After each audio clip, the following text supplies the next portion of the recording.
Du changement, de la rénovation, la transformation du quartier et une part d'inquiétude car mon bâtiment va être détruit. J'attends d'en savoir un peu plus concernant le relogement sur Bagneux.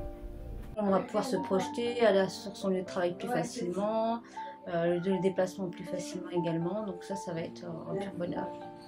L'arrivée du métro va nous permettre aussi d'avoir une population et peut-être d'associer une mixité sociale plus importante au sein de Bagneux. Et je pense que ça va nous permettre aussi peut-être d'apporter un peu plus de verdure dans ce quartier.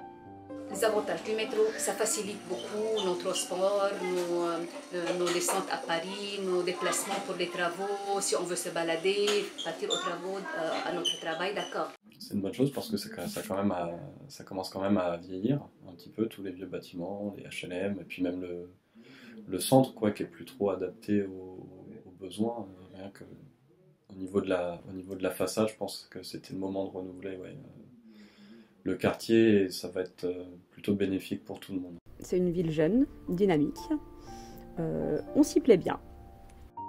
C'est vraiment une opportunité pour tout le monde, hein, surtout pour les personnes qui ne sont pas véhiculées.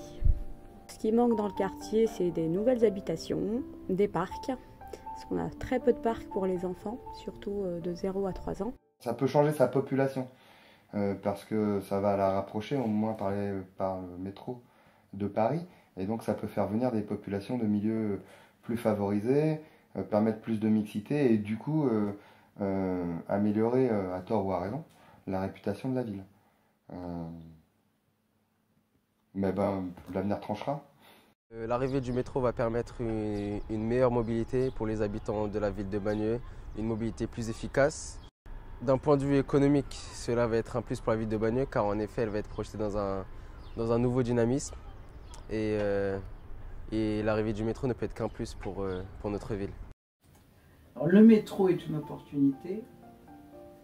La réhabilitation, on espère que ce sera une opportunité. Il y a forcément des choses qui sont très personnelles, mais qui en fin de compte peuvent bien améliorer sa façon de vivre. Et pour vivre ensemble, il faut que chacun se sente bien.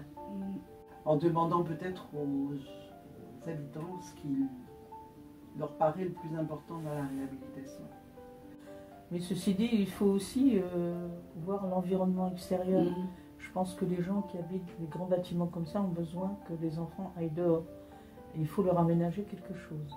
Il faut aménager pour que les gens puissent, lorsqu'il fait très chaud, puissent sortir, avoir des endroits pour leur famille. Il faut penser vraiment famille.